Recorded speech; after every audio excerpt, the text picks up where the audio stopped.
Okay, I'm going to call the meeting to order, and this is the Committee for the Whole, Public Works, Environmental Services and Facilities of June 21st, 2021. Just a question to staff, are there any remote users that have called in and registered to be online today?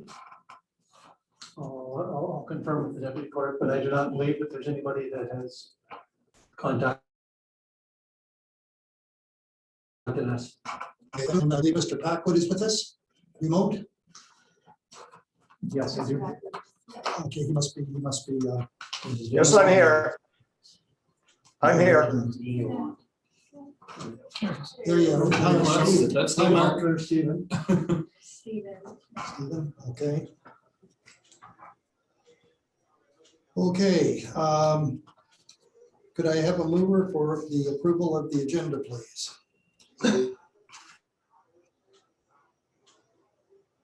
Councillor Hunter and second. Mayor Sale, thank you. All in favor? Aye. Carried, thank you. And that brings us to number 3, which is the disclosure of pecuniary interest and the general nature thereof. Am I hearing any disclosures? I'm here. None here, thank you. Now, number 4, which is business arriving from the previous committee of the whole meeting, if any. And I'll start with Mr. Councillor Dillon. Please. Thank you.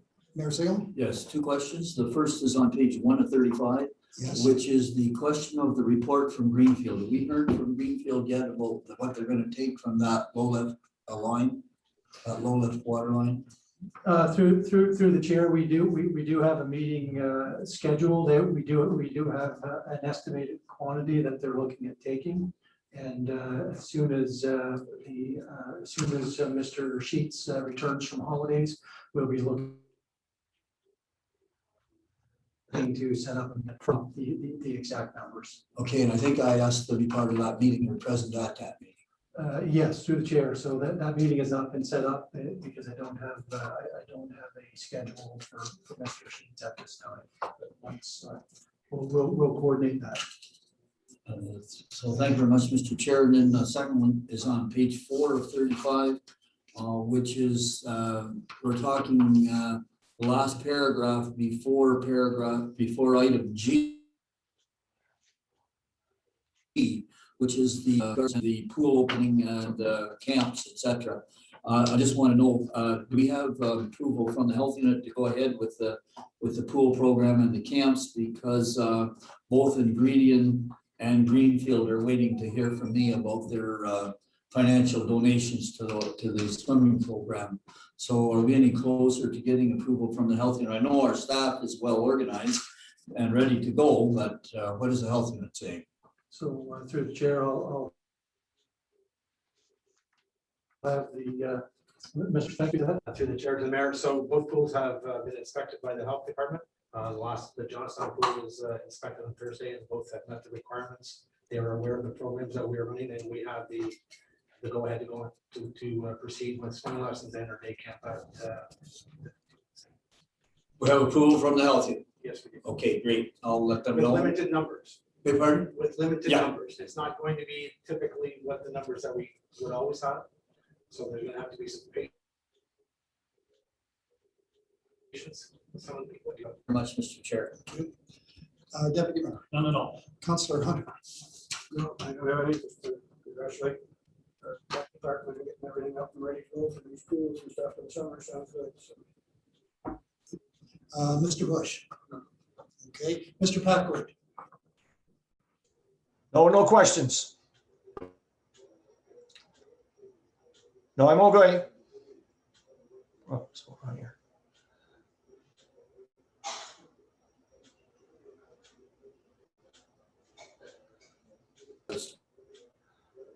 Camera's turning. It is. Okay, I have one question, and it's on page 2, and it's under B, ward, and it's about 3/4 of the way down in that paragraph, and it starts, members noted that it is and many, and so on. I thought I had made the comment that it wasn't a decision of council, but I'm not sure whether or not this is the minute. It's that if I could just, you don't have to do it now, but sometime in the near future, just clarify that for me. I could be missing on this sentence, but I do know at one of the meetings I did say that it's not up to council to make this decision. So I'll just leave it at that. Thank you. So Mr. Chair, I think if you need to read that sentence, it was discussed at the committee, and it was just referring that a final decision would be a council decision. I see. Okay, okay, thank you. I'll clarify that. Okay, no other concerns or questions, then we're going to move on. And we now come to number 5, which was delegations and presentations. And tonight we have Mr. Kevin Hawley from Greer Galloway to give us an overview of the Johnstown drainage. So Kevin, the floor is yours. Thank you, Mr. Chair. I come before the council committee, just look for a little guidance on Johnstown. Talking with the Public Works Department, we're just looking for council's input on what you'd like the final product to look like, and maybe what your budget expectations are for the work, to make sure that we're designing to the proper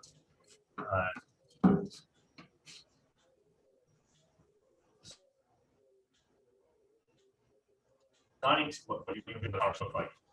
So at this time, we thought it'd be prudent to come before you and show you some preliminary designs and get your input on what your priorities are for this project. And we do have large scaled drawings, so and it shows option 1 and option 2. And these are very preliminary drawings. There's more high level questions I'd like to ask, like, do you envision curb for this section of the village? What is your overall total that you'd like to spend on this section of the village? That kind of would give me some direction as to what some more options I could bring forward to you. We have a good understanding of what's there based on the previous study we did and the work that we've done. I do have some suggestions, but those suggestions come with cost implications, and I want to make sure that members of the committee are okay with that before we proceed. Okay. Now we do have a discussion item on the Johnstown drainage preliminary work coming up at the very next agenda parcel. So is there anything you want us to know ahead of that, or is Mr. Shaw going to cover most of the preliminary, and then we'll take our questions from there? I think I'll be helping Mr. Shaw with it, just because I have more of the technical expertise and might be able to answer some of the more particular questions with council in regards to this particular project. That's why I was asked to come. It's not, again, it's very preliminary, high level discussion on what you want the final product to look like. Not so much the nuts and bolts of the individual pricing. It's more what the committee envisions this final project looking like.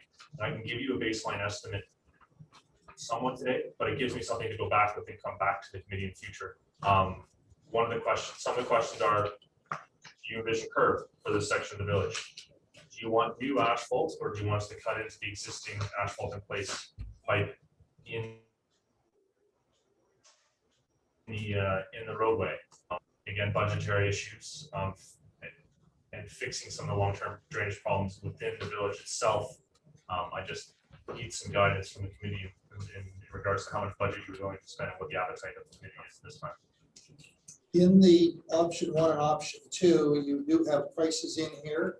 Now, just on that particular topic that you had mentioned about the asphalt, whether new or otherwise, is that shown in here at the 2?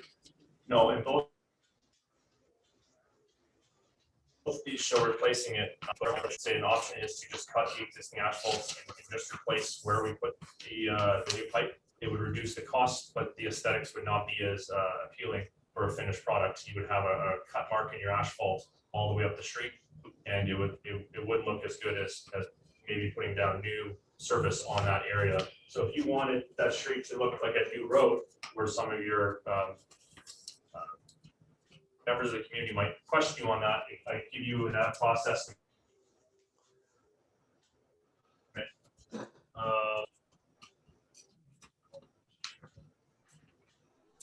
There is an asphalt price there.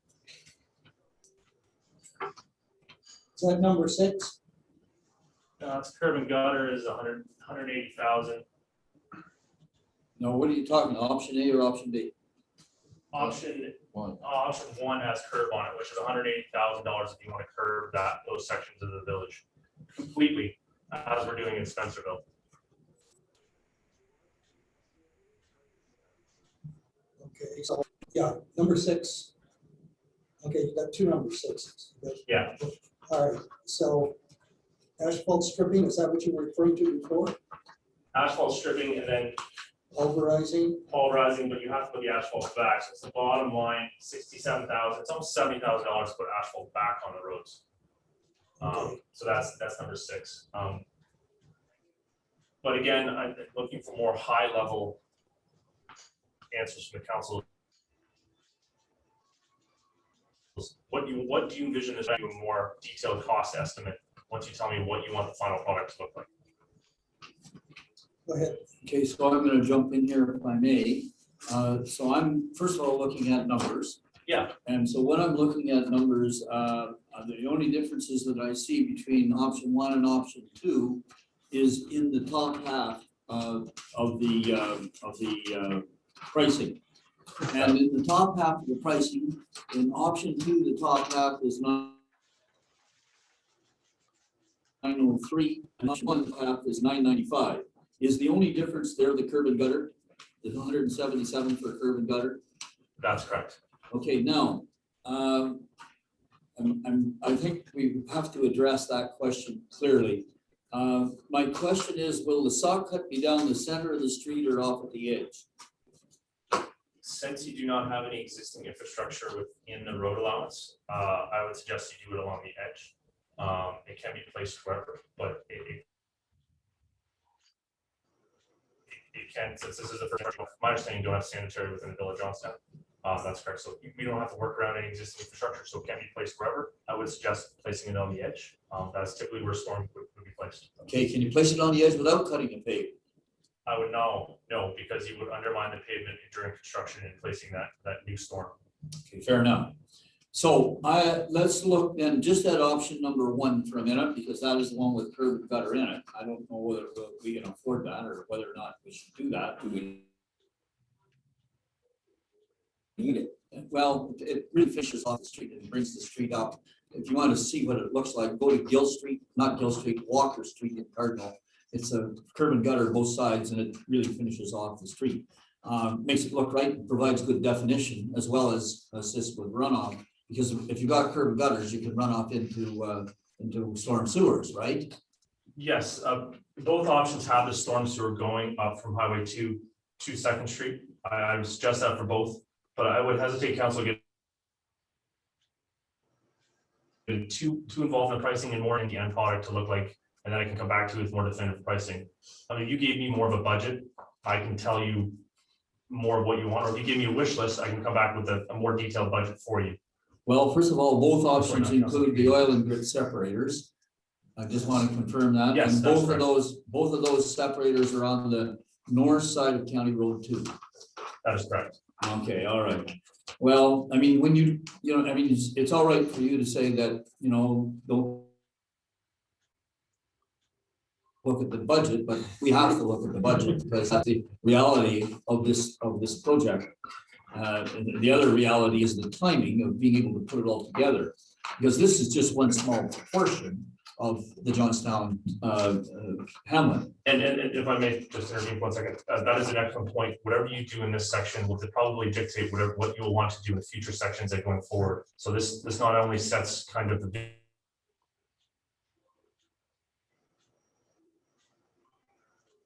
vision for the lower portion, you're gonna have a hard time changing vision on upper sections.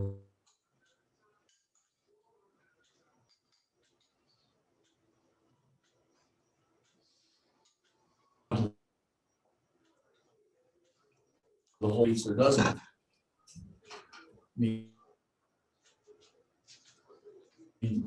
Personally, I would like to see curbs and gutters, but they're not there now. The people have learned, and they've lived in that subdivision for a long period of time. They've learned to look after their properties without the benefit of curbs and gutter. So I can float either way on the curbs and gutters, and I think that's the main issue. I defer.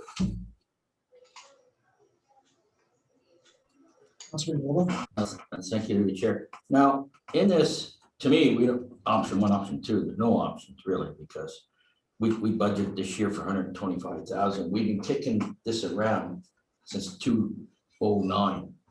And we still haven't got a shovel in the ground.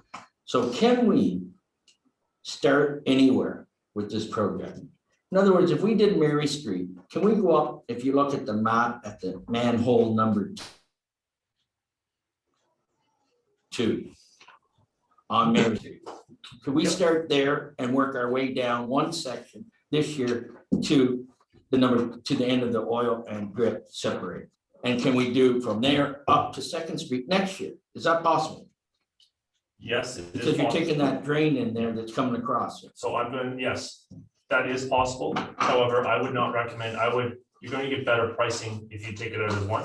And I would suggest picking whatever project you want, being this time of year, and going out for tender this fall or earlier, have it done next in one project. When you split up a small project like this into smaller sections, you're actually causing the contractor to mobilize to site multiple times, which means he has to float his excavator and equipment to site multiple times to do the same work. So his pricing per the individual unit will go up.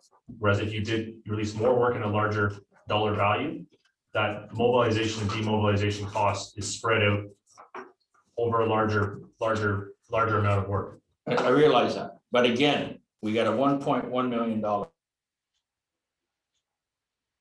or roughly 1.2 million here budget. We have in our budget for 2021, 125,000. Well, for 125,000, you probably put in one oil grit separator. Right. And I would not recommend doing that even this year, because again, you're paying a premium to do that small amount of work this year versus if you bundled it next year with a larger package. But we've been kicking it around since 2010. Next year, we got a council meeting or an election, so probably won't be any money next year. No, So I if we get it. kicked around again another 3 or 4 years. I was in school in 2009, so I can imagine your frustration that it's been kicked around for this long. Especially when I live there and you get a, Yeah. backyard full of water every time it rains, and it's not from you, it's from the people above you, What which I would- get. Yeah, what I would say to alleviate and maybe engage the public that something is going to happen is that we engage the public with public information sessions. Once we come up with, council gives us some more, committee, I keep calling council, I apologize.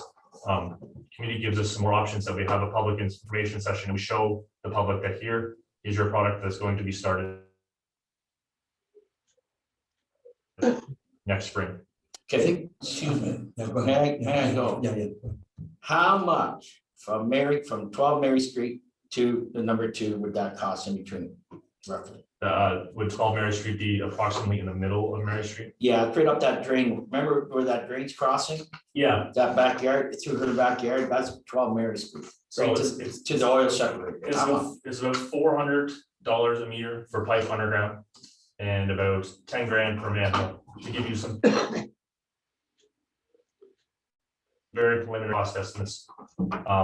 Numbers may go up because it's a smaller project than larger, but those are pretty baseline pricing for you. Then the oil grid separator, I think itself is 80 or 90. Okay, so I did 138,000 with the manhole covers and this oil separator. I didn't do any piping or any excavating or paving.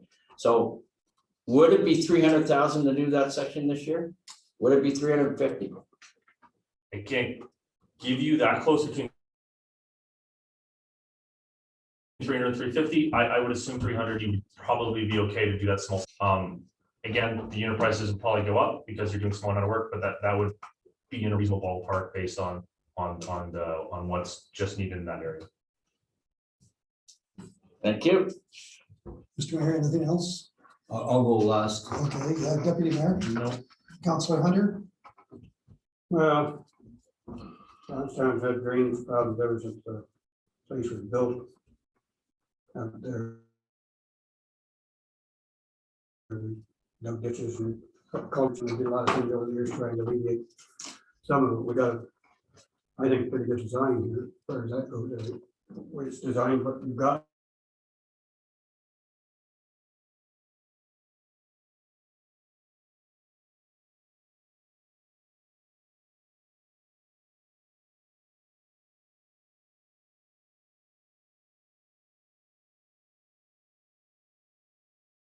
I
It's not recommend that you don't have some kind of protection. Yeah. That new curve. Yeah. Okay, fair enough. So there's a bit of an apron. Now, can a contract like that, when a contract like that goes out, can you include in that contract the option for individual property owners to get their driveways done at the same time? That's a direct deal with the contractor. I always recommend that the township stays out of any side deals, and that the owners approach the contractor separately at the time of construction. They're encouraged to do so, but I always recommend that the township stays out of such negotiations. Just leads into issues with payment and stuff. It's better to have the contractor and the individual work out an agreement separate. Sorry, Mr. Chair. I see we're back. Staff, are we back now? I think we're good. Thank you. Thank you. Okay, I have one, okay, go ahead, John. Go ahead. When we're talking, I think the curbs and gutters are a good one. I think we need to do the project.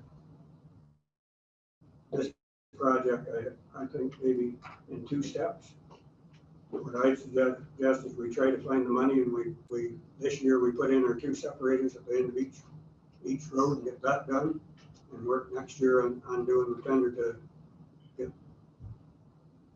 find your money someplace. We have, as I said, been kicked around for a long time. We need to get that done. They're finding the money. If it's $1 million to do this, we spend $250 this year. It looks like $750 or so maybe next year to do the rest of it if the 2 separators are in. Yes, so sorry, I should stop. I'm saying procedurally, I'm supposed to say through the chair. This is my first committee of a whole, so No we'll front off. problem. Through the chair, yes, that would be an option for the old curve separators in, but I would advise that you have your full design still completed, so we can put those oil grid separators at the proper depths. Since it is the lower part of the storm system that you're building, you still have to have your theoretical, what you'd like to do for the rest of the street determined at that point, because we need to make sure that those initial units are set deep enough that any future work can drain into them. And that was part of the original planning done with the survey and the master drainage plan of Johnstown. And we know how deep we need to take these units in the storm system itself. So in future, if you wanted to go from further north, you can continue, and we don't run to a point where we didn't put our pipes deep enough to do that future work. No, I understand that. I just, to get something done this year, I'd sooner see us go ahead and put 2 separators in. We're ready to go ahead and get our tender ready for next year and split it up that way rather than start way up the street and quit and then come back. And do it. Mr. Mayor, Mr. Bush? No, I don't. I don't have it. So through the chair to Councillor Hunter, instead of the 2 separate, all the way, then that side is complete. And then we hook onto it from, we do the entire, let's say the entire west side from County Road 2 right up to 2nd Street. Then that side is complete and done. Everybody gets to see completely what the village is going to look like in the end. Are we gonna do Mary Street? Here's 5 Street. Do Mary, because that's the one that's creating all the issues. That's right. Thank you. I love it. I'm agree with Mr. Mayor 110%. But where are we gonna find the money? Well, don't worry about that at this point. Oh. I never heard you ever say that, Mr. Mayor. Well, I am worried about it, but we're not doing it. We're talking about doing it.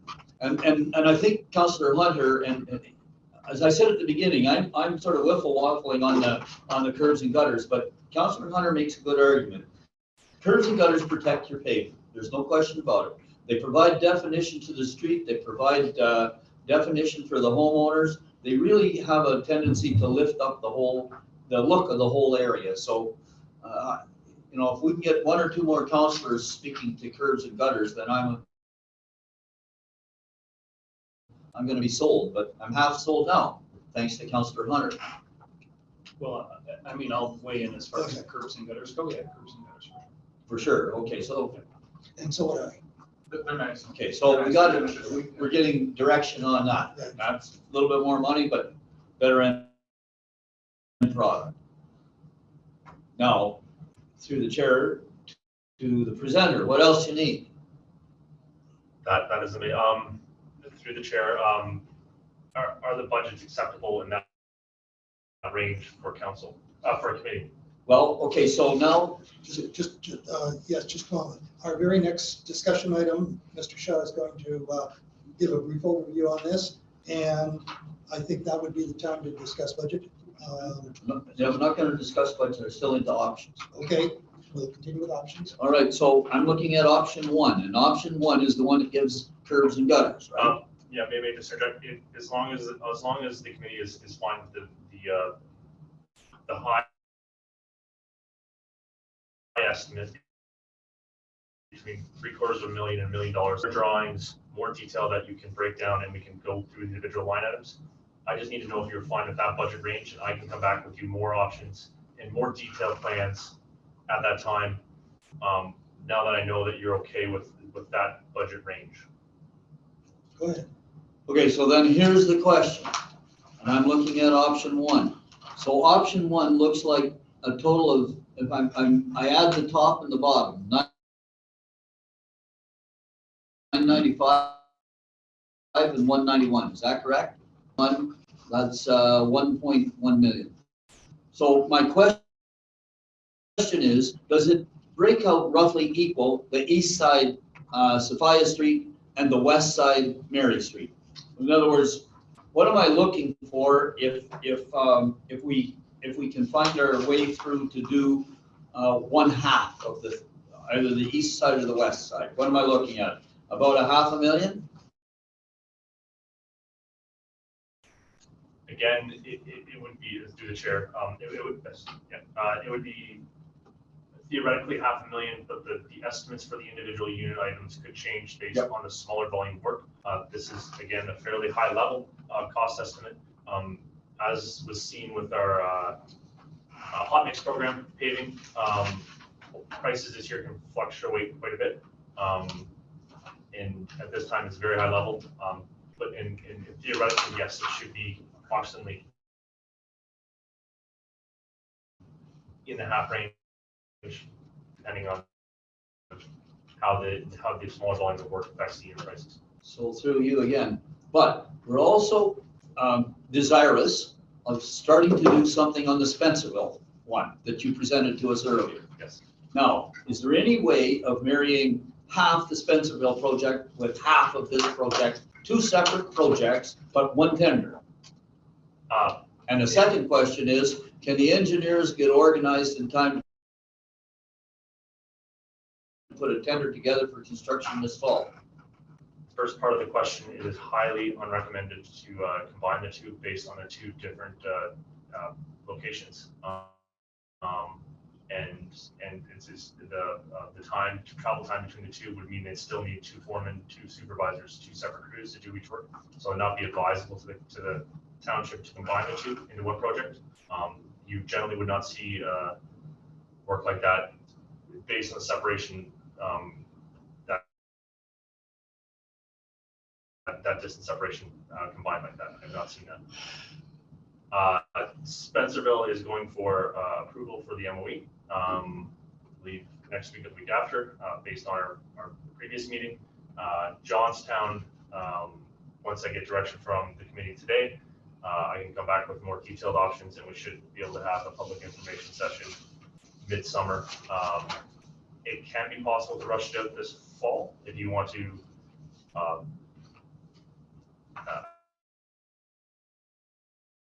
Depending on the size of the package, it can be possible to put it out this fall.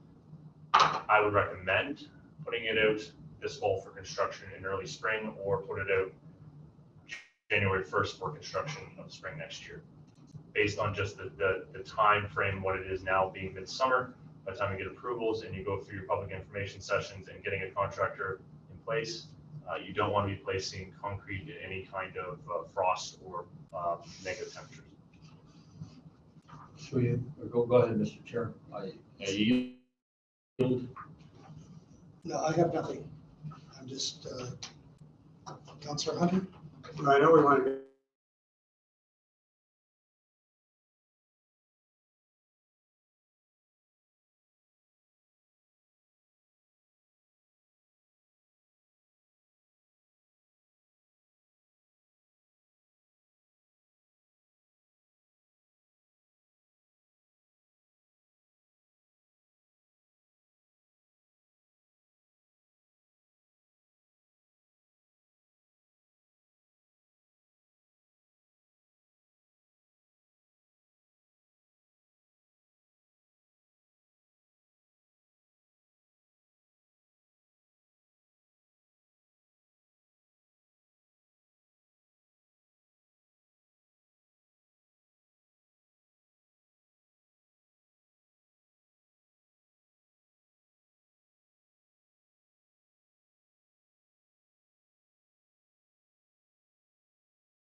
However, the public would see a little bit of work, but all they noticed was a manhole going in the corner of the street. It wouldn't, unless you knew what it was or how much it cost, it would just look like you're putting in two manholes. The public may not understand fully the cost implications of putting in those size of units. There's not as much visual as a full road construction of the street doing those units. But yes, they could be installed by a smaller contractor, absolutely. I understand that. I understand. And it'd be up to the council to make it quite clear that this was the start of the project, about the going. To let it pass this contract now, it's going to be late fall before you're going to get it. And I know right now from being involved with various contractors, a lot of the big contractors around here right now are turning down work. They've got their calendars full. There's so much work to do out there that if we try to get this out this fall, I don't think you're gonna get your $1 million cost. I think it's gonna skyrocket, because the ones that are bidded are gonna be just. Okay, if we're get it, we're gonna make 20% more on it, because we've got all the work we need to the end of the year, so I'd sooner see it. Try to get something done here at the end, get some, start to show we're doing. Get the contract lined up with all the things, instead of doing half, let's find the money next year, get it out in 1st of January or late this fall. Or as soon as frost out start next year and finish it. One shot, go ahead and do it and have it done right. That's just me. I'll go along with everything, but I think That that's actually the best makes a lot money of back. sense, Councillor Hunter. One more point, Mr. Chair. We did release a similar contract to what Mr. Hunter was explaining in the village of Westport, where we tendered in the fall of last year, and they started construction right after Easter, and it is now complete as of last week. The town of Westport did get better pricing because in the spring, I'd have to talk with township staff in regards to half loads in that area. I'm not sure if County Road 2 has them or not, but it could be advantageous to release that work in the early spring based on the local contractors being able to work in there sooner than any other other construction sites in the area based on its location.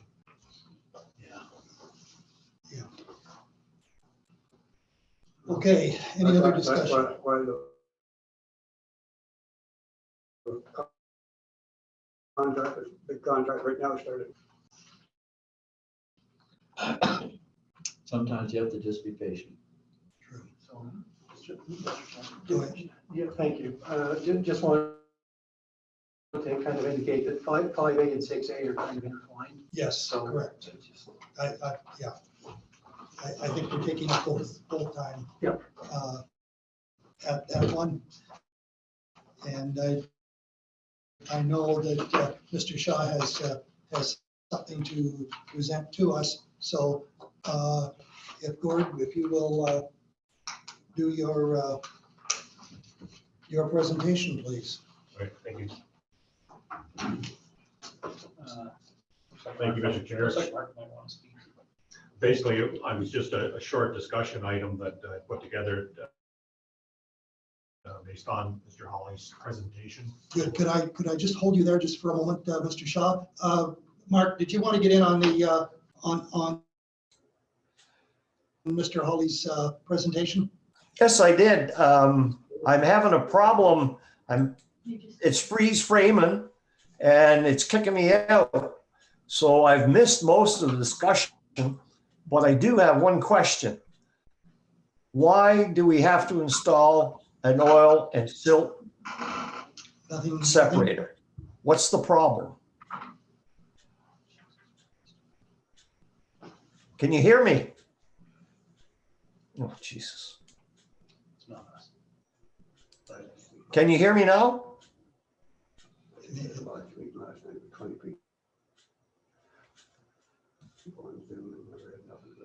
Oh, I can't wait. Yeah.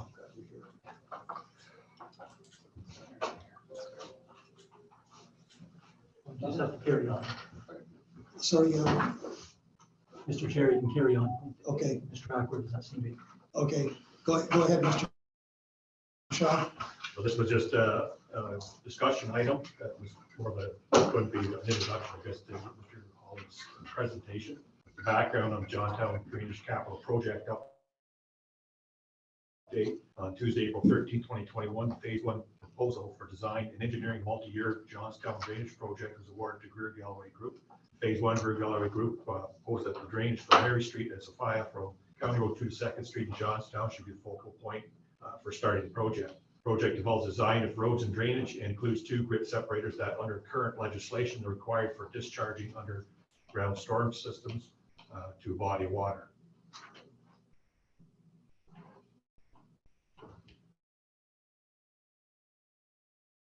So what we're at is timing the budget. Correct. Correct. Thank you, Mr. Shaw. I wonder, Mr. Chairman, does Mr. Hawley have the direction that he thinks he needs for design, to complete the design? First, just I don't. At this time, yes, that was very, is exactly what I need with meeting members of the committee getting direction. Good. Thank you. Before we let them go, now, let's talk for a minute just about Spencerville. Is the Spencerville project going to start this year? At this particular time, we have a public information session planned for, I believe, mid-July. The easy application is going in. It can, I would still recommend doing it next spring along with the Johnstown. I would release it Getting this back to fall. Councillor Hunter's point, we've got to show progress here this year. Yes, And if we can't do Johnstown, Spencerville.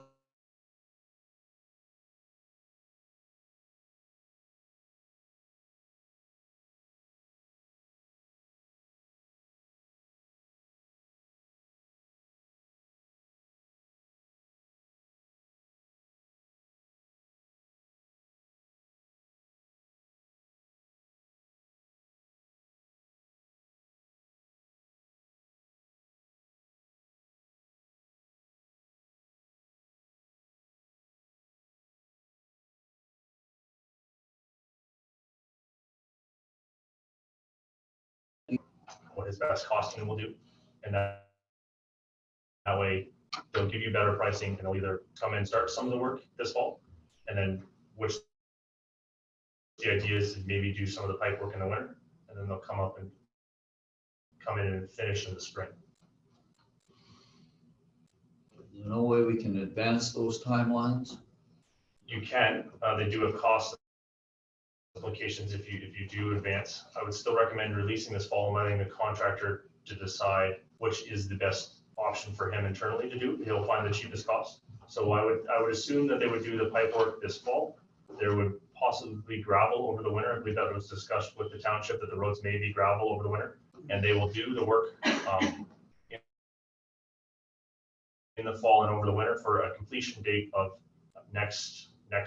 early next summer, which I believe we talked about June, possibly next summer, giving them a deadline to complete. Mr. Chairman, I hope you'll indulge me. Go ahead. I'm going to push our speaker a little bit heavier. That's fine. I know your recommendations. I understand your recommendations. But what I want to know is, you keep talking about releasing it in the fall. Today is June 21. It's the first day of summer. That's correct. What is wrong with releasing it in the summer? Again, to the councillor, to the chair, through the chair, we have not had a public information session with the public. We have not had any engagement with the residents of Spencerville. I would recommend that is completed before. So even at that point, that puts you in July. If we tender it even at the end of July, based on, I think, township procurement policy, there's 2 to 3 weeks there that you would have to have it out, which puts you into mid-August. Fair enough. You can still do construction in August, September, October. And we still don't have an MOE. We don't have an MOE permit. That would be the other question mark. Can we not proceed on the assumption that we will have it in time? The MOE does not look fondly of putting in pipes in the ground without having the permit in hand. No, but placing the stuff in the ground is, you know, it's far down the line from issuing the tender, getting the tender documents out. You've got all that period of time to wait until MOE comes through. I don't like doing things sequentially where you're waiting for a government agency to give you permission to go to the next step, when it's possible to move forward in tandem. It is possible, but there are risks associated. Let's say you release the contract and we didn't get the MOE permit, is delayed for some reason, COVID, whatever it may be, maybe errors on my part, just to be honest. And we release the contract to a contractor. He has that contract in hand, and then we go around and tell him that he cannot start that project. Delays because we do not have all the proper approvals in place. At that point, the township is exposing itself to risk, financial risk. The contractor comes back at you for delays. I'm not going to pursue this anymore. But So through the chair, Yes. yeah, so I think it's the understanding that as soon as we can reasonably get the information out to tender and feel comfortable that we will get those prepared and issued. Councillor Dillabaugh, you wanted in? Yeah, thank you, dear the chair. This is discussion regarding this Johnstown drainage item, not a Spencerville drainage item. Yeah, you're right. I don't want to hear My about Spencerville. apologies. I want to concentrate on Johnstown. I want to get back to what are we going to do with Johnstown on Mary Street? Are we going to go, do we need a motion to do the two oil and grit separators this year? Just see that we're moving along. If that's what we need as a motion, I'll make that motion. Can we do that? Is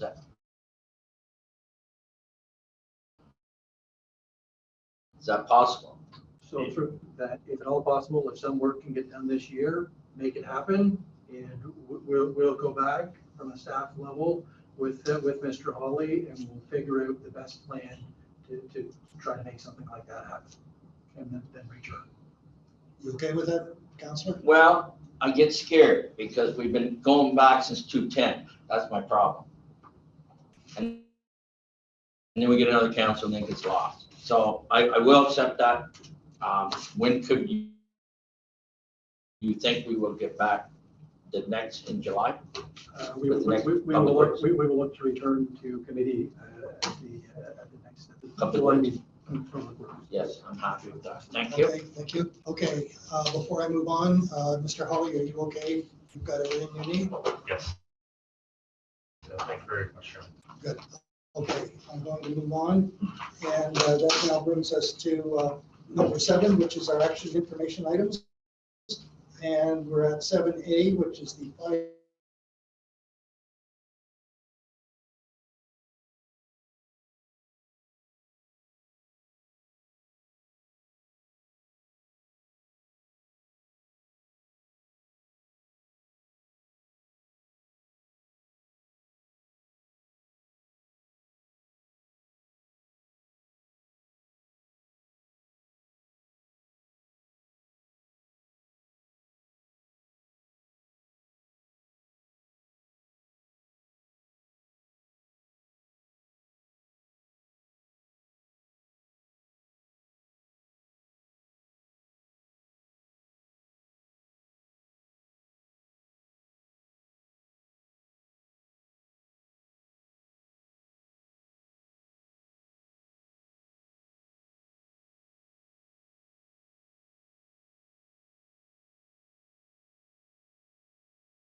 I have a mover. Do I have a seconder? Second.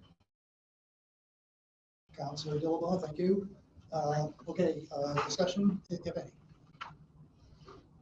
Yes, Mr. Chairman, I have one question. Go ahead. So Chief, in the recommendation to implement the permit fee for burn permit fee, I think it says beginning in 2023. And I understand that there's a time required to put some sort of a program in place or something at a cost of, is it $2,000 to get the system in place?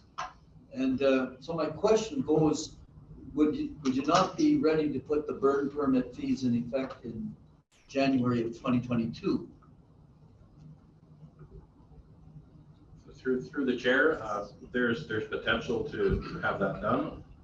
It was just my thought that giving the public lots of notice and just having extra time to make sure that we've got the Monera system that the township uses integrated with the burn permit system, because that's not something we have done so far. So I can't promise it would be done by the end of the year, but potentially it could be ready for the 2022 season if that's desired. Well, the motion says it just doesn't, the motion itself doesn't show a There's no date. time. There's no Doesn't time. show a date, so. Correct.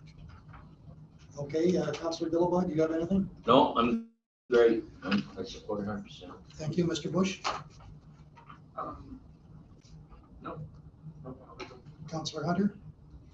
Well, I support the motion, but there seems to be, I know our costs went up, but it appears like every single thing on this has doubled. that's quite a jump. All of a sudden you're going from Page number? alarm cost for false alarms and one thing, false alarm was $150, now $300. And so it should though. I don't know, there's some times it's not false alarms are caused by the person that the alarm comes in from, so 90% of it is neglect, so. I think it's quite a jump in cost of double stuff. Way everything's going up in price. I know our costs are going up in price too. That's it. Seems like quite. Well, Go ahead. so through the chair, those are the only two big ones that jump out. Fire alarm as a result of work being performed on the alarm without proper notification. I mean, that's something that's easily mitigated so that it doesn't happen. And malicious act, I have no, if you can ever find the perpetrator of the malicious act, I got no problem with charging big time. You know, so, and I'm looking at some of the others, you know, I'm looking at page 21 of 35 where we talk about fire watch, providing a fire watch due to non-functional fire safety equipment where the owner is unavailable or unable to repair. I mean, that kind of a cost at $100 per hour, those kind of costs are generally subrogated back to an insurance company. So it's not as if an individual is paying it, it's the individual's insurance company or the company's insurance company. Incident scene at the security, again, those kind of things shouldn't be happening in the first place. So, you know, again, there's some new charges here which I think are justified, and there's some duplication, you know, but you know what, those are the only ones where there's only the two where I see the big increases. There's a lot of new things, but they kind of fit into the overall scheme of the perpetrator pays. So that's why I'm prepared to move the motion, Mr. Chair. I have no problem. Yes, you have done that, yes. You have no problem, Deputy Mayor? I know it's, I think I'm correct in thinking that it's for 2023. Correct? It is, Any yes. changes? I So mean, far, yes. I think it's great to have the time, but if we're going to do it, I prefer to just wait a year and a half. Yeah, just some clarity. Yeah. The only thing that would be potentially delayed till 2023 is with respect to the burn permit. Yeah. Yes. The remainder of this schedule would go into effect on that. Right now? Okay. Well, upon Okay. council No. passage. As you should advise. I'd still rather see everything in 2023 permits.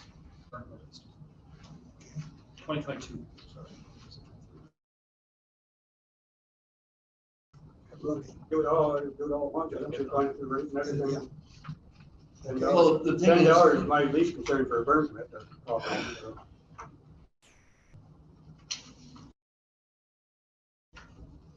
well, this becomes 6 months away effective. from the end of the year, so we've got 6 months before they got to get a burn permit for 2022. So. This becomes effective on the date the bylaw is passed, and then I think it becomes a question of staff, when does staff implement the new one, which is the fire permit, the burn permit, yeah.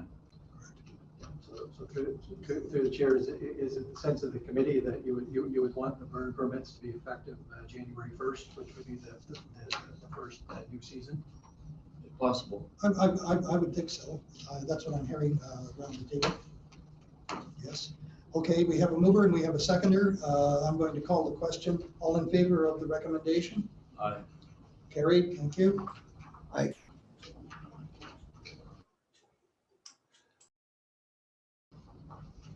Okay, now we're going to move on to the Adelaide Sewage Pumping Station. I guess it's repair of the spare pump.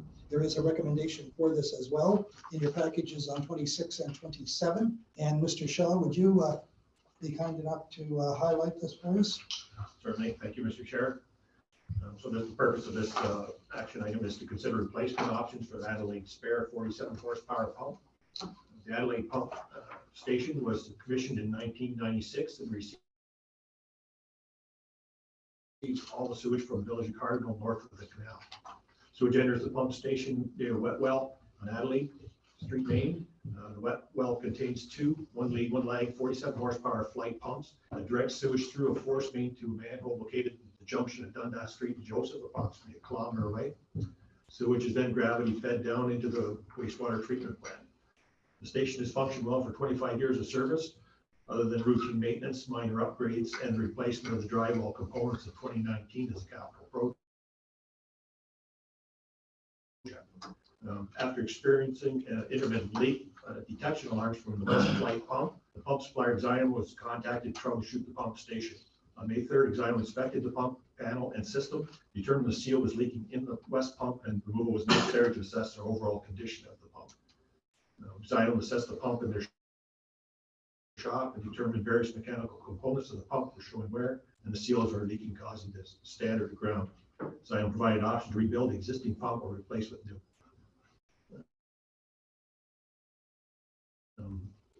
The financial considerations of replacement of pump and components by the Adelaide station was not included in this year's budget. However, maintaining a spare pump on critical infrastructure such as this critical, and the action should not be delayed until 2022. The current budget projects a year-end transfer of reserves of $53,089, and the current balance in the Cardinal Wastewater Reserve Fund is $225,886.94. Two options are presented below. Option one is to the existing 47 horsepower model is now obsolete, non-rebated HST for replacement pump, including freight. The pump recycle credit for the pump would then be applied to reducing the cost of new pump to $39,688.24 plus non-rebated HST. Lead time to receive the new pump is 9 to 12 weeks. The flight model NP3202 replacement pump is a 45 horsepower pump, which is 2 horsepower less than the current pump. The duty point of the existing pumps would not need or would need to be calculated by an engineer in order to determine if the quoted pump is adequate replacement for the current duty. Exylum provided a quote for a 60 horsepower pump. However, this would potentially require upgrades and replacement of existing panel to accommodate larger horsepower pumps.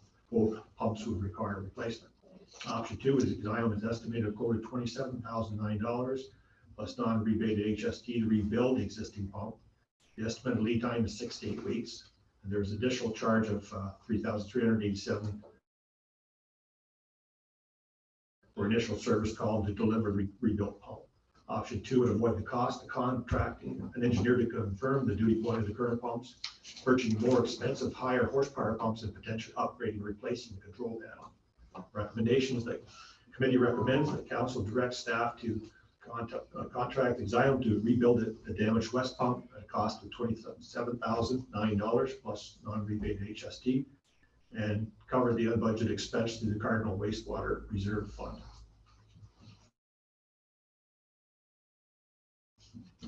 Thank you, Mr. Shaw. Okay, you've had a chance to go over the briefing note. You've heard the briefing note from Mr. Shaw, and you've heard the recommendation. I'd like to get a mover for the recommendation. Deputy Mayor Deschamps, do I have a seconder? Mr. Bush, thank you. And you've heard the recommendation. Discussion, if any? Councillor? How much, through the chair, Lord, said you had to get an engineer to appraise where the 45 horsepower pump quoted would do the job. What's the cost of that? Through the chair, I'm not sure at this time. It would probably be a standard fees for where they charge an hourly rate to calculate that. It's a calculation. Yeah, so shouldn't be that expensive, is it? I wouldn't think it would be too expensive, but it could be if you're going to go with the other pumps. The problem is that if you go to 60 horsepower, which is a higher horsepower pump, the power that goes into the panel, it may not take it. The panel's a fairly expensive piece of equipment. So you would need to replace both pumps, the panel, and potentially get a spare pump, because you need to have those two pumps, one lead, one lag, ready for that pump station for the flows that go through it. That's if the 45 will do it. That's if the 45 won't do it. Most of the new pumps that they're putting in are lower horsepower than the ones we've taken out. That's just a new modernization of the way the pumps are built. When you add the prices up, you're getting a rebuilt, out-of-date pump that's obsolete now for, to say $2,000 or $3,000, as long as the 42, if the 45 horsepower pump is calculated to do the job, I'd sooner see us buy a modern pump for a couple $1,000s more and put it in. If we can't do it, well then, if it's gonna cost that much more, that we gotta go to the 60, well then maybe we have to go ahead and rebuild it. But if that one does it, I don't see its point of putting in an obsolete pump to save a couple $1,000, so. But that pump also lasted how long? 40 some years? 25 years. 25 years. It won't when it's rebuilt. Well, True. I could debate that, but I won't. Go ahead. Through the chair to Councilor Hunter, when they rebuild these pumps, typically what they do is keep the casing and change everything inside. Yeah. So you're basically, in essence, getting a new pump. But with going to the 45 too, and the controls, and now with the newer pump, we don't know, how that affect or what the control panel upgrades would be. They could be quite expensive. Even with the 45 horsepower one? It's possible. Well, see, I don't know whether this is fair, Mr. Chair, but it just seems to me that when you're talking the difference between 45 horsepower and 47 horsepower, that could just be a difference of calibration, an estimation. It's an engineer's calculation. I kind of agree with Councilor Hunter. 45, assuming that a 45 horsepower pump will do the job, I can't imagine where it would affect the panel, but I mean, horsepower is horsepower. I mean, and it is $12,000 more, I understand that, but the new pump would be $12,000 more, but. No, only a couple $1,000. No, it's the difference between 39 and 27, as I read this. Plus another 3,800 and something added on for delivery. 31,000. It's 50,000. 39,68. Well, it's 49 with it's 49 with a credit, with a $10,000 credit. No. 49 plus HST and the rebate. The credit off that is. Through the chair, that's the list price is $49,942, so $50,000. And with the recycling credit for the old pump, it would be $39,688 for the 45 horsepower. The existing pump rebuild is $27,000. So the difference is $39,688 or $27,000. No, but you've got to add 30. You've got to No, but add either way you add the 37. 37. The 38 is a service call. Either way you add that. That's not the way I read option one. No, Okay. no, not too much. No, Well, let's clarify that with the, if we went with option one, do we have to pay the 30?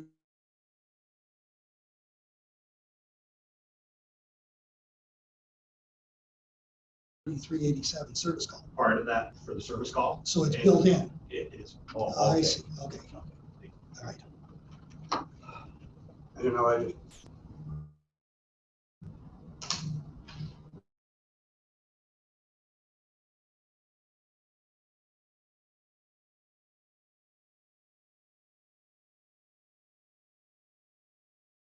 Not a-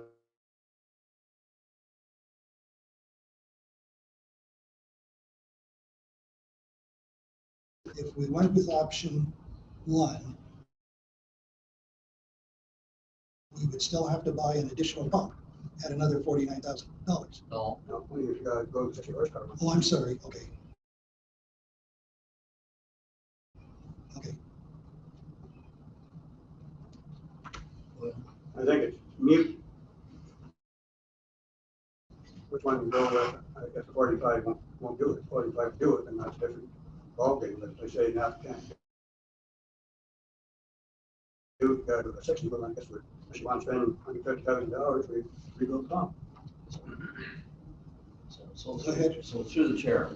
So I've been sitting at this table for quite a long period of time. And I do remember that we have rebuilt other pumps, various other places on the system. Have any of those rebuilt pumps failed us? In other words, have we, and every time we come to this same discussion, should we rebuild this pump or should we buy a new one? And in most cases that I can recall, we've chosen to rebuild. So the question, do we have any history of rebuilt pumps not living up to their life standard? They all come with some sort of life standard, even if they're rebuilt. Through the chair, in Cardinal, they have flight pumps. The flight pump is an upper level pump. It pumps on the impellers, and in flight, you can actually remove the wear rings. On a Myers pump that we have in Spencerville, they're pressed in, so it's much more difficult and but a much cheaper pump. In the case of the flights in Cardinal, we've had several rebuilt, and they've been working well. I believe the pump that went in, there was a rebuilt pump put in several years ago, more than I was there, and it's been running well. We haven't had a great deal of problems with flights. But this pump is called Xylem, is that? Xylem is the company that is a supplier. Pump is flight. Oh, but the pump is flight. Yes, correct. So it's a flight pump that's being rebuilt. So, We had no problem. Not with rebuilt Oh, pumps. well, We that's have good. replaced a couple of smaller ones, like on County Road 2, but it was just because at the price to get the pump rebuilt was almost the same price as a new one. And in those cases, we went up. They went from a 2 horsepower to 2.5, I think. You're saying that it's easier to work on the flight pumps? The flight pumps have more removable parts, and their history, certainly in this township, is provided a much better pump. So why don't we switch them over when you're onto that instead of the Myers here in Spencerville? Because Myers is cheaper, Through the chair. or is it harder to? It's a different control panel. Okay, So so it's just not different. taking a new motor and putting it on? No, Okay. no, you have to change everything. We actually looked at Spencerville to do a total retrofit, and we were looking at sulfur pumps, which are a knockoff of the flight pump, and quite expensive to switch over. But in Spencerville, we tend to change out pumps every 2 to 3 years. Where in Cardinal? In Cardinal, we've changed two in 12 years, maybe 10 years. Well, Okay, thank you, Mr. Shaw. We do have a mover, we have a seconder, and you are aware of the recommendation. I'm going to call the question. All in favor? And that is carried. Thank you. Okay, that brings us to 7C, the unopened road allowance off Redrick Street. It's on pages 28 to 34 in your package, and there's no recommendation. This is an information item, and I believe CAO Grant is going to speak to this. Is that correct? Thank you, Mr. Chair. Typically, agreements of this nature would come through committee and then council. Unfortunately, just based on the timing crunch with respect to the unopened road allowance agreement, didn't coincide with getting it in front of council in a timely manner. So the agreement was executed, and this is just basically the information package as background to ensure that it's a public record. Thank you, Mr. Grant. Discussion? Questions, concerns? Hearing none? Thank you. We'll move on. And that brings us to number 7D, which is the Township Vehicle Maintenance Provider Review. And this is something that was requested by Mayor Sale at another meeting. This is also information item. And who is going to highlight this for us? Mr. Shaw, thank you.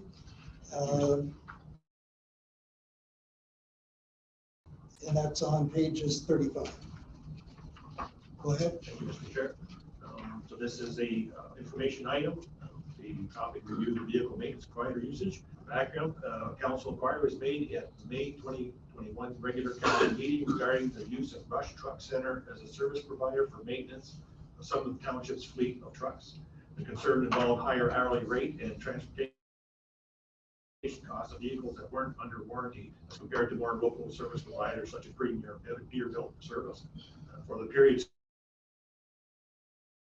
spanning May 2020 to May 2021, there were a total of 239 work orders issued for public works heavy equipment and trucks, which includes parts purchased and parts and labor. The three main shop labor service providers included Premier Peterbilt, Rush Truck Center, and ET Performance. Of the 239 total work orders, labor service provided by the top three mechanic services provided were as follows.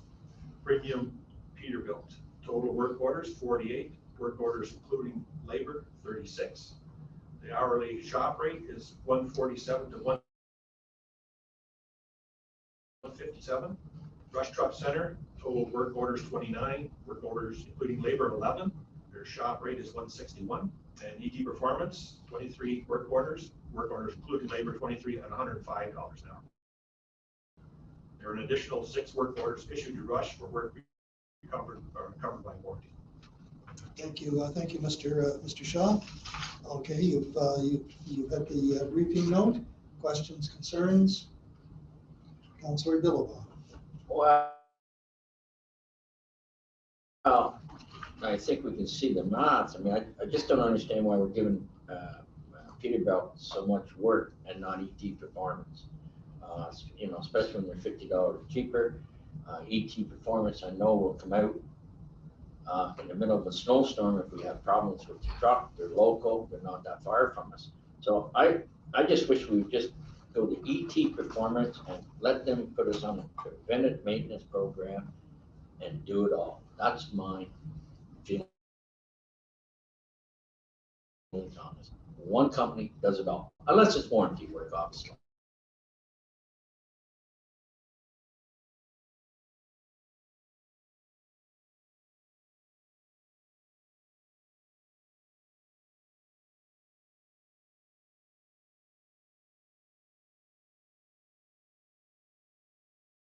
Not sure, you know.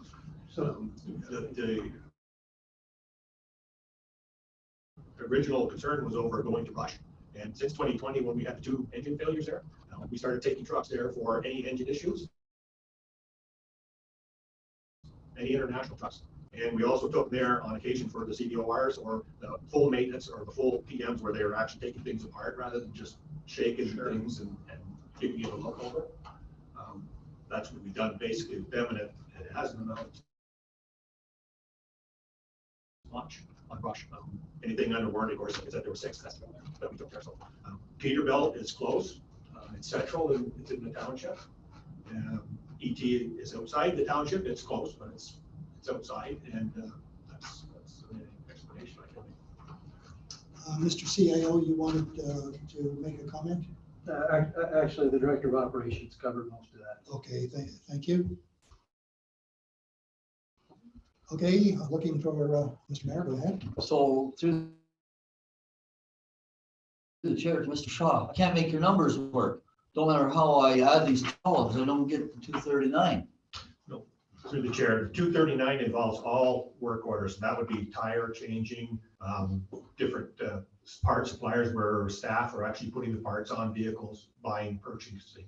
It's not just these 3. These 3 are the main ones that we take for service, for shop service, and for parts for vehicles. All right, now second question, what's the difference between column 1 and column 2?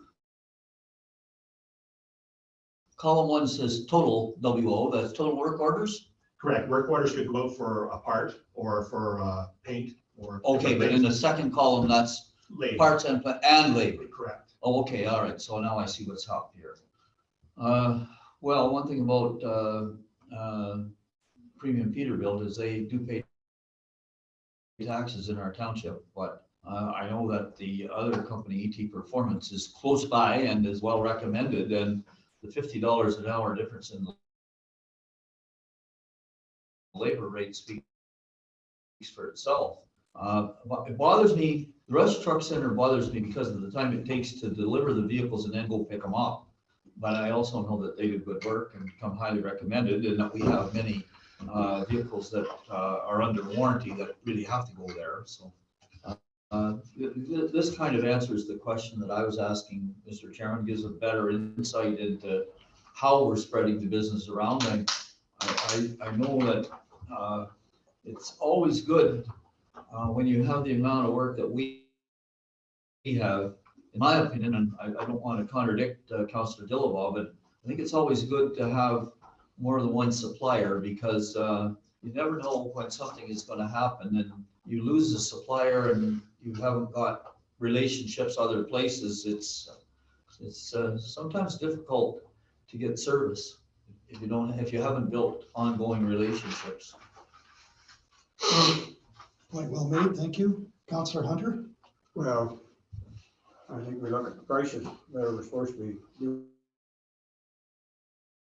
the best we can. We gotta support the business in our township.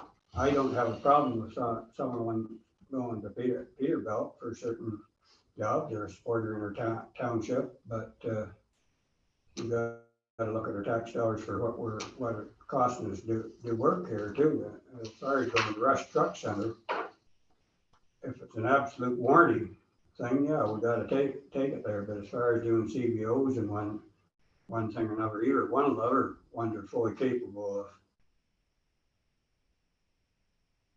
of doing that. And let's face it, we're sending a truck from Pittston all the way to Kempville, and in and wait for them to take it in and drop it off and do the paperwork that has to be done there. And then we're sending 2 trucks, because somebody has to go back and pick whatever operator took that truck back.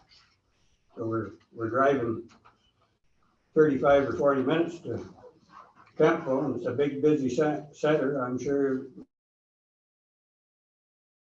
nobody was in there with a truck that you're not going to be over a half an hour or more before you get it logged in and get out and back. But I'm sure you've got 2 operators that you probably have anywhere from 8 to 10 hours of labor that you're paying back there. So basically you've added pretty near 3 hours on to the cost of the labor there. So I really don't think there's much reason to be going to Rush unless it's guaranteed that it's a truck that's under warranty that's going for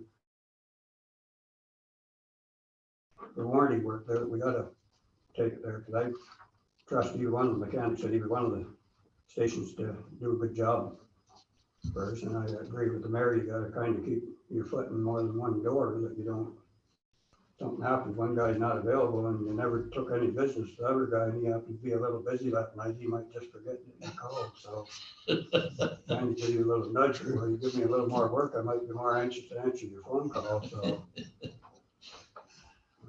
Thank you. Deputy Mayor, do you have anything? No, I don't think so. Mr. Bush? No. Is Mr. Packwood, can he hear us or not? Be able to hear you, yeah.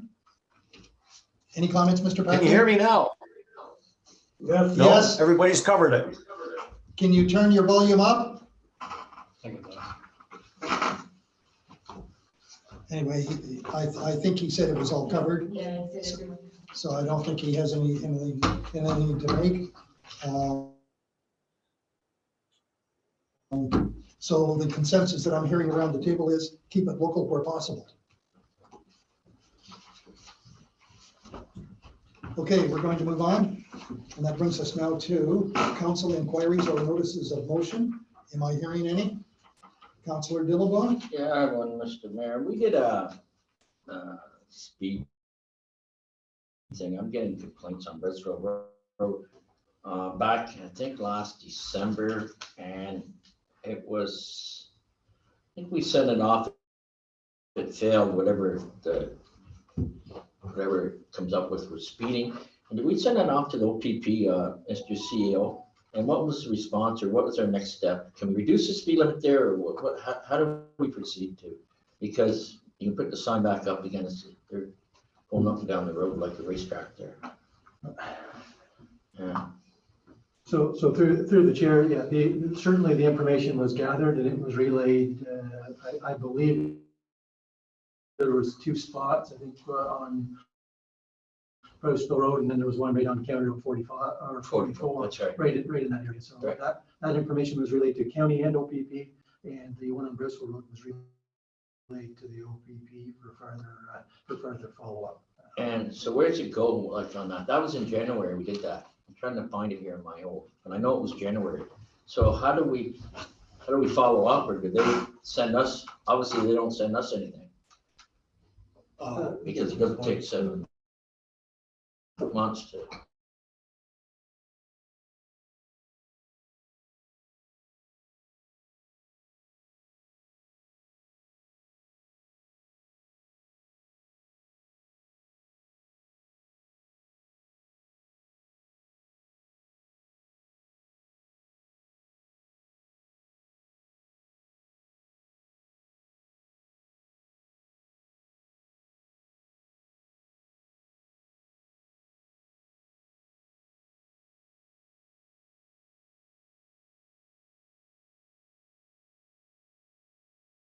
Speeding, but when we see the actual numbers in front of us, the speed limit on the street is 60 kilometers an hour, I think, if I'm correct. No, Roseville Road, I don't think that would be 80. Is that an 80? Okay, so it is an 80. So if it's an 80, it's an 80. And, what is speeding is 100. 100 is speeding, but maybe 88 or 85 is not. See what the deviation from the norm really is. But we did have a deviation in January, and it failed according to whatever comes, and that goes into the OPP. Is that right? We generally send those. Or do we send no it matter out what they back? show. So through the chair, I'm not sure that either the director of operations or myself can speak to what that chart said back in January, off the top, but I can certainly follow up, see what steps were done with respect to that and what those speeds were, and I can update. And I think Councillor Dillaba's question was, we had sent them to the OPP. Have we heard anything from the OPP? Have they done anything? So through the chair, the OPP have received that. Typically, the OPP does not report back on their speed setups to the township, but we can certainly inquire to what additional activities that they've done. Thank you. So I also think as well, by lowering the speed limit, it's the speeders you have to hit. It's not necessarily lowering. Yeah, well, speed. anything. I mean, what did you do with it? Okay, so in conversations with a previous inspector, not the current inspector, I can't remember the current inspector's name, but in conversation with the previous inspector, that inspector indicated that when she received those reports were passed on to the supervisor that was in charge of traffic control. And then that supervisor scheduled enforcement into the area at the times which were shown to be the times where the greatest number of offenses occurred. So they could see, for example, that the deviations were taking place, let's say from 7 o'clock in the evening to 10 o'clock in the evening. So then they would dispatch a patrol officer into that area at those time slots. That's the way they use the information. Okay, any other questions, Councillor? No, I'm fine, thank you. If I could follow up on that. Mr. Bush, Councillor Hunter? And Mark, did you want in? No, everything's been covered, thank you.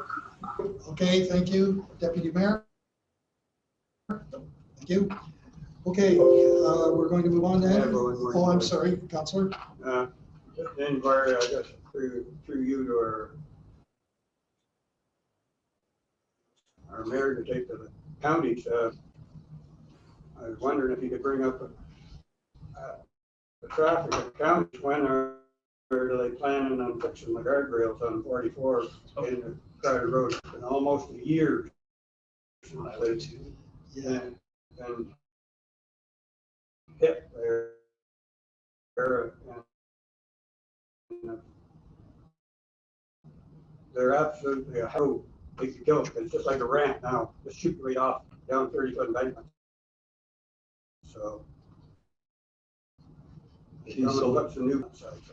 So that issue, that specific 3 or 4 spots on County Road 2 that have been more than a year has been raised with a new director at the county office. And the director has indicated to us that they will get on to it, but I mean, we're at a county meeting this week. I'll ask the questions again. It seems to be left in the hands of the engineer that's in charge of the section. So in addition to the director of public works, we have 2 supervising engineer, one in Grenville County and one in Leeds County. They are basically responsible for those 2 maintenance budgets. And the actual patrol supervisors would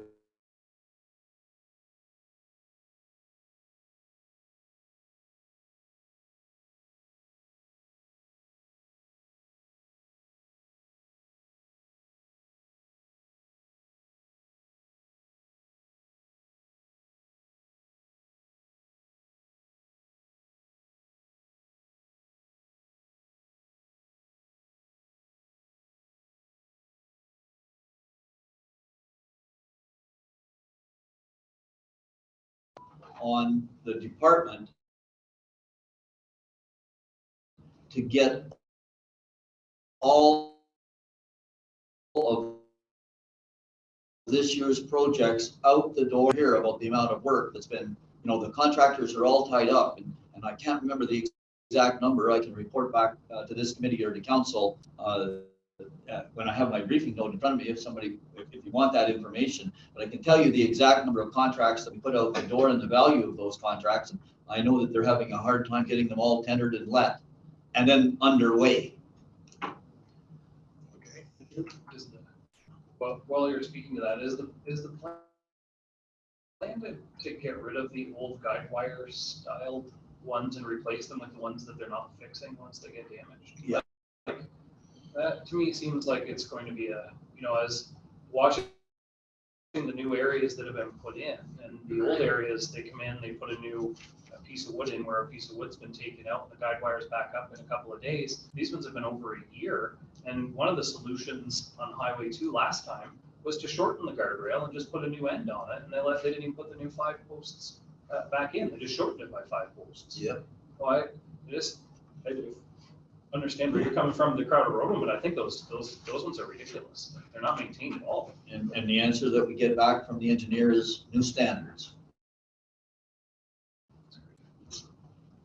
Councillor Philippa? Yeah, but I think in all fairness for the counties, I think it's a company above even the engineer. There's a company, that's all they do is put these in. I think they come in each area when they're told to, and then they'll do it all in this, if it's in Leeds and Grenville, or if it's up in Gannon, where, whatever. I think it's just one company. The province has something to do with them, that they just send it out on there. So it's not really their, it is frustrating. Like those ones. On the number 2, I'm even scared to death. Show me your They're dead. almost dangerous. Yeah. That's the thing, you're right, it's a contractor to do it, but it's just the county's got the contractor to. But yeah, but I think they just come in each area. I don't know where they're from. Okay, anything else? Okay, no other notices, fine, I'm going to move on, and the mayor, do you have a report? I believe you do. A couple of things. So just to report to council, and since it's a public meeting, that we did have a meeting today with Newmark, the third-party site selector that's been hired by the province to help the province come to final decisions on the job site challenge. So that meeting was about 90 to 120 minutes, close to 2 hours. well in excess of an hour and a half and well in excess of the 45 minutes that they had originally scheduled. It was a very good meeting and lots of good dialogue.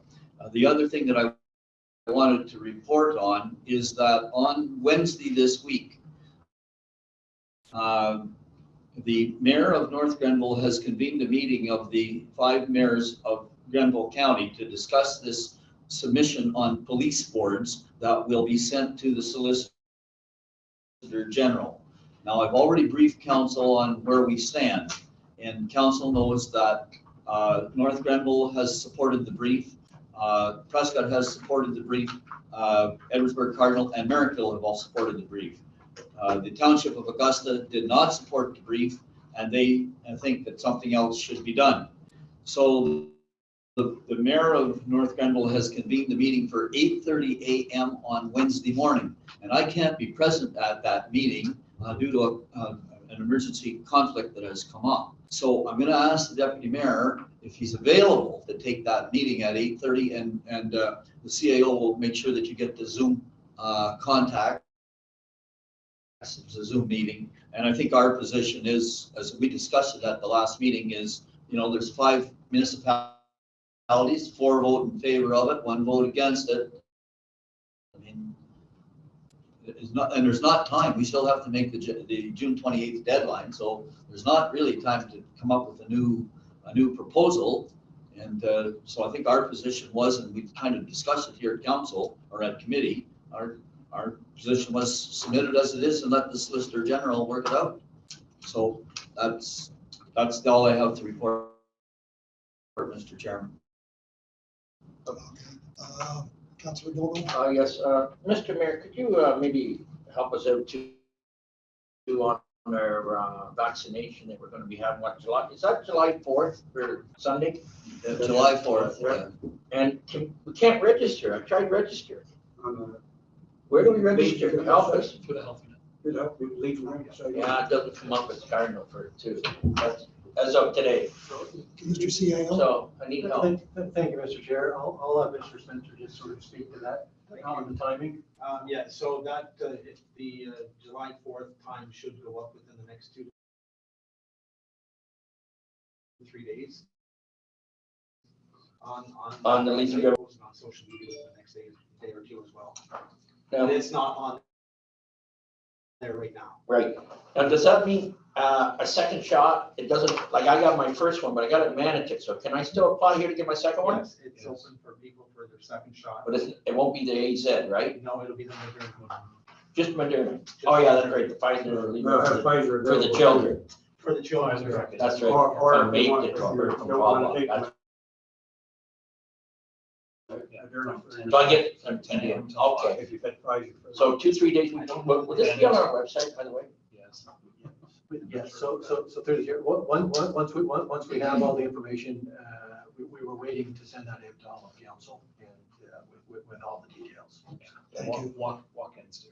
And one, Walk-ins too. oh, good. End of the day. Because I kept trying, I'm so frustrated. It said Monday. We have I got in there Monday, nothing. 500 shots, Thank you so much for that. 500 shots. 500 shots. Okay, and now do we have questions?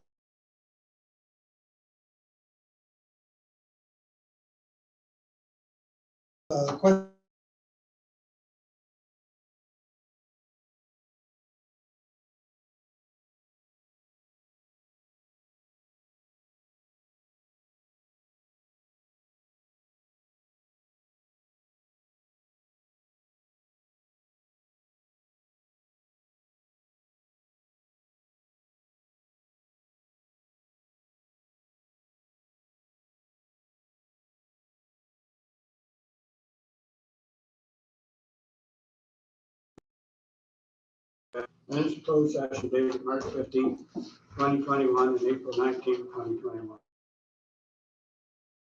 Thank you, sir. To deal with, and that is the minutes of March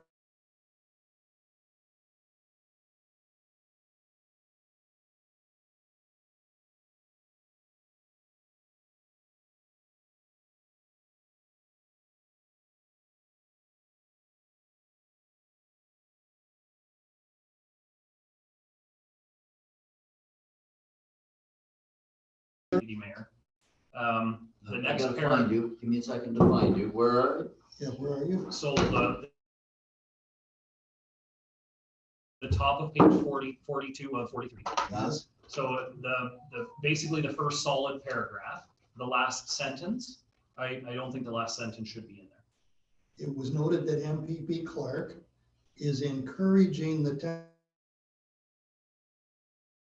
township to continue negotiations without issuing any ultimatums to IO. Right. Is that the, And I think in my eyes that is our member of parliament giving us advice on how to negotiate with the province of Ontario. And I don't think that it has any business or any place in our minutes. And the deputy mayor is quite correct. The MP can't be, because he is a cabinet minister, He can't give us advice. he can't, he's not in a position. He can to- encourage us to continue to negotiate, Yep. but not without issuing ultimatums. So even with the word encouraging in there, you I want the whole sentence. want the whole sentence? So I don't think it's appropriate that it's in there. It wasn't part of our meeting.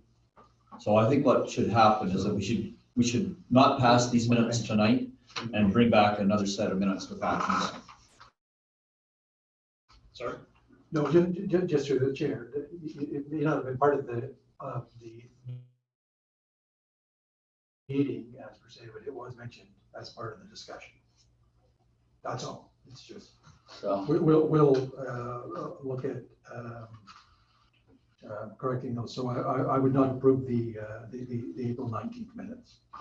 But we can't approve the 15th, March 15th minutes. If there are no concerns.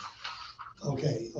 Aside then from the April meeting, we'll concentrate on the March meeting. Are there any concerns, questions, or errors or omissions? Hearing none, who's gonna move in a second? When we're going to go to closed session. I believe. The only one I have is the adjournment. I have, but I got, it's both March and April. We'll just take the April up. Just scratch it. Take April out. Don't mention it. Strike it. I don't like that at all. We had a discussion.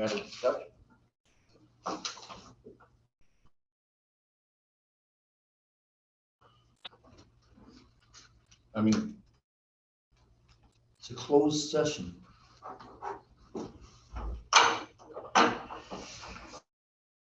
Okay, now we approve the minutes when we come out of the closed session. Is that correct? Yes, Okay. Mr. Chair, you'll approve the March 15th closed session minutes. Okay, thank you. Okay, now, Just a closed meeting, committee is now adjourned, and open meeting is now resumed at 9:30 p.m. thank you very much.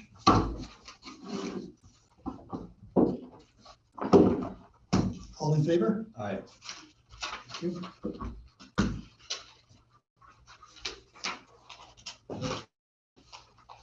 Okay, so we're now in open session. Are we recording? Thank you.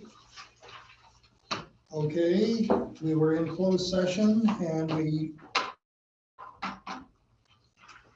discussed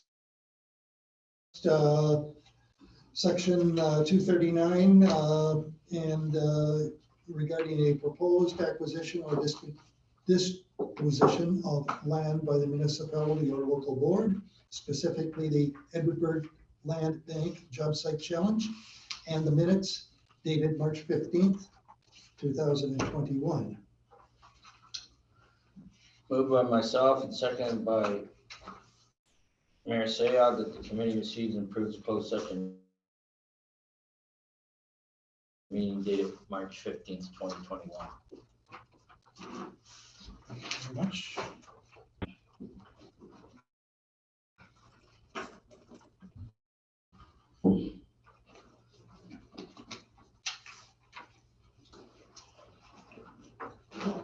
Okay, and the next item we have, I'm losing all my, You want to call that vote? oh, I'm sorry, I thought I did. So sorry. All in favor? Aye. And that's carried. Thank you. Thank you. and reported out of closed session. And now do I have an adjournment, Deputy Mayor? I do. Moved by myself, seconded by Councillor John Hunter. That committee does now adjourn at 9:31 p.m. Thank you very much. All in favor? Aye.